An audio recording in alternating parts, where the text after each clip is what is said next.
Bien, vamos a profundizar, como dijimos en la parte anterior, los aspectos de los suplementos del trabajo. Cometí un error, dije complementos, ¿no? Son los suplementos del trabajo. ¿Qué son estos aspectos y cómo afectan en la medición de tiempos?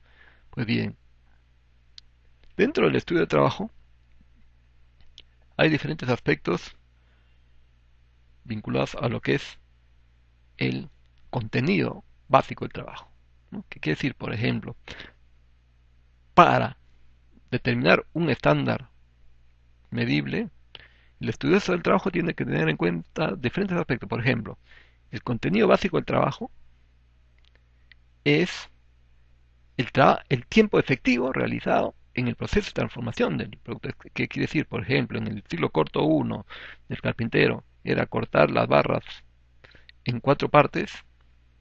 Entonces, que el carpintero utilizó el serrucho o bueno, la sierra eléctrica, si es automatizado, para cortar la barra y el momento exacto en que terminó de elaborar las 4 barras, cortar las 4 barras, ese tiempo se llama el contenido básico del trabajo. ¿Ok? Bien, pero ¿qué pasa? Como dijimos, el estudio de trabajo se basa en una medición de varios. No se observa a una persona y a esa persona en base a eso se establece un estándar. Si no, se trabaja en 10, 15, dependiendo de el número de elementos de muestra que se haya seleccionado en el estudio de trabajo, ya sea, es decir, a través de la técnica de muestreo, se determina pues lo que, ese tiempo básico. Entonces, algunos son empleados más eficientes, lo hacen mucho más rápido, otros lo van a hacer menos rápido, ¿no? Entonces, así cada uno de ellos es el resultado de una medición. Entonces, ¿qué pasa? Cuando la empresa quiere determinar un estándar de tiempos, a este tiempo básico, a este, perdón, contenido básico del trabajo, le añade un factor de valoración adicional, que está en función pues de la mayor o menor eficiencia de los trabajadores. Por ejemplo, digamos, el contenido básico del trabajo lo determina en base al estándar de los trabajadores más eficientes, ¿no? Es decir, aquellos, los más ágiles, establecen lo que es el contenido básico del trabajo, ¿no? Y el factor de valoración se hace en función al desempeño de los trabajadores menos eficientes, ¿no? ¿Eso qué quiere decir? Si yo pongo un estándar donde se mide como estándar básico el tiempo en que realizan el trabajo los más eficientes, ¿qué va a pasar? Es muy probable que nunca lo cumplamos, ¿no? Porque si digamos en una empresa hay 800 obreros y de los cuales 20 son los más eficientes, los otros no van a cumplir con un estándar de eficiencia como los más eficientes, ¿no? Entonces, ¿qué pasa?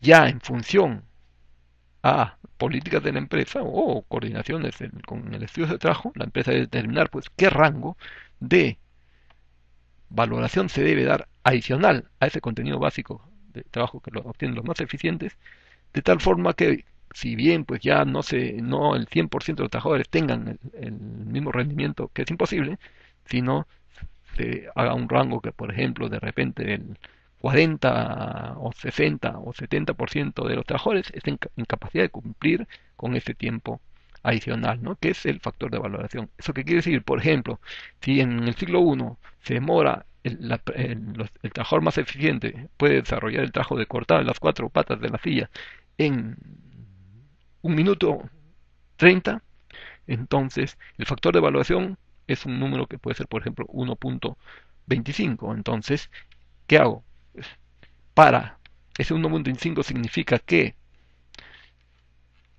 el estándar para realizar esta actividad debería ser 1.625 minutos, ¿no? Y dentro de ese rango posiblemente ya no esté solo los más eficientes, sino de repente pues estén en capacidad de desarrollar este tiempo de repente hasta un 80% de los trabajadores. Eso, vean, depende de el estudio de trabajo y la capacitación que tengan los trabajadores. Lo mismo se hace en cada línea, ¿no? Ese factor de valoración es un número que está entre 1 y pues hasta más, ¿no? Dependiendo, como dije, de el número de trabajadores que deberían entrar dentro del rango de aceptación de calidad de tiempo de duración de trabajo. Entonces, eso se llama el tiempo básico, ¿no? Cuando tenemos el contenido básico, que es el tiempo más eficiente, y el tiempo básico son el tiempo más eficiente más el factor de valoración, ¿no? Para captar, hacer más competitivos a los trabajadores menos eficientes. Luego, hay los suplementos por descanso. ¿Qué pasa? Por ejemplo, de repente inmediatamente después de recibir las cosas más, las patas de la silla, el obrero que realiza el trabajo de ciclo 2, por ejemplo,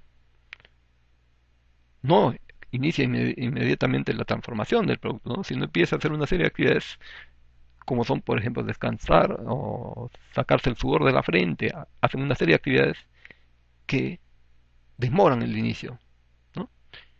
Entonces, esos son los que se llaman los suplementos por descanso o por fatiga, ¿no? Entonces, generan deficiencias en el proceso productivo. Entonces, ya ahí estamos añadiendo las deficiencias del proceso, ¿no? En este caso, pues, vinculadas al personal, ¿no?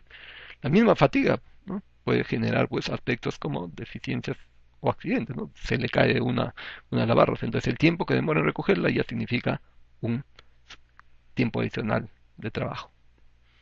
¿Vean? Entonces esos son los suplementos de descanso. Y luego hay un tercer tipo de suplementos, un segundo tipo de suplemento, ¿no? El cual se divide en dos. Suplemento de contingencias. Ahí sí ya son actos imprevistos, ¿no? Que son, por ejemplo, originados el primer tipo de contingencias pues, por el trabajo y el segundo son por demoras.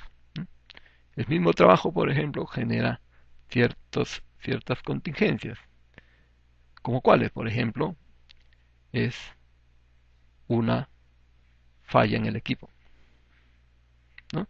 En el momento que está cortando está, por ejemplo, fresando las patas de las sillas, de repente pues no se apaga la máquina. Entonces una demora debía pues por el proceso de trabajo. Es un suplemento o una contingencia, no está presupuestado, ¿no? O programado eso. Entonces hay una demora adicional debido a fallas en el trabajo. Y pues las demoras son externas al trabajo, por ejemplo, que de repente está trabajando el obrero, el carpintero en fresar, moldear las patas de las sillas y de repente viene pues un supervisor y para supervisar. Entonces, el momento que está el supervisor ahí, se genera una demora o un suplemento por contingencia. Vean, entonces, todos estos aspectos son analizados a través del estudio de tiempos, ¿no? Y por supuesto, ¿cómo afectan la medición de tiempos? Es indudable que estos aspectos dentro de la valoración del estudio de tiempos, los dos primeros conceptos, es decir, el contenido básico de trabajo, que es el tiempo efectivo de trabajo, realizado en máquina o por el obrero, más el factor de evaluación, son los que van a determinar el estándar.